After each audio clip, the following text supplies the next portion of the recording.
Estate senza fine a Venezia, dove con il caldo e l'afa che aumentano sempre più cala, incredibile ma vero, il numero dei turisti in città. Merito o demerito che dir si voglia dei nuovi sistemi di deviazione dei flussi, i cosiddetti varchi. E il bilancio stilato dalla regione è naturalmente comparato con i numeri della scorsa estate. Venezia come città un leggero calo l'ha avuto. Il paradosso è che i numeri sono tuttavia sempre da record. Però devo dire che insomma, Venezia è una città che negli ultimi anni ha avuto delle crescite incredibili e addirittura abbiamo avuto una massa di turisti che in certe situazioni ha creato anche un po' di disagio. Con Venezia che si conferma la città che alimenta le maggiori entrate per turismo in regione e con un incremento pari a un più 19,4% grazie ai turisti stranieri. Ovviamente Venezia attira qualsiasi tipologia di turismo.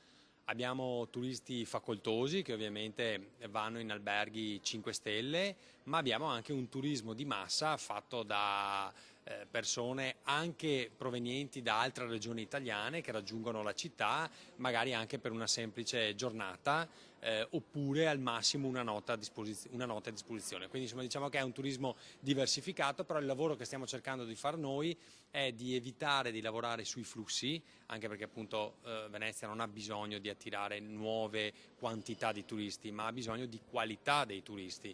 Quindi stiamo lavorando su prodotti turistici particolari proprio perché vogliamo che magari ci sia meno gente ma che spenda di più. E il Veneto che, come lo scorso anno, è la sesta regione più visitata d'Europa. In particolare nel Veneto è una situazione diciamo di consolidamento rispetto alle annate scorse, però dobbiamo tener conto che veniamo da 4 anni di crescita continua dal 3 al 6% a seconda dell'annata, quindi quest'anno diciamo è un anno fisiologico se vogliamo, ma insomma sempre attestandosi su presenze più o meno sui 70 milioni di presenze e 19 milioni di arrivi, quindi ovviamente sempre la prima regione a livello turistico in Italia.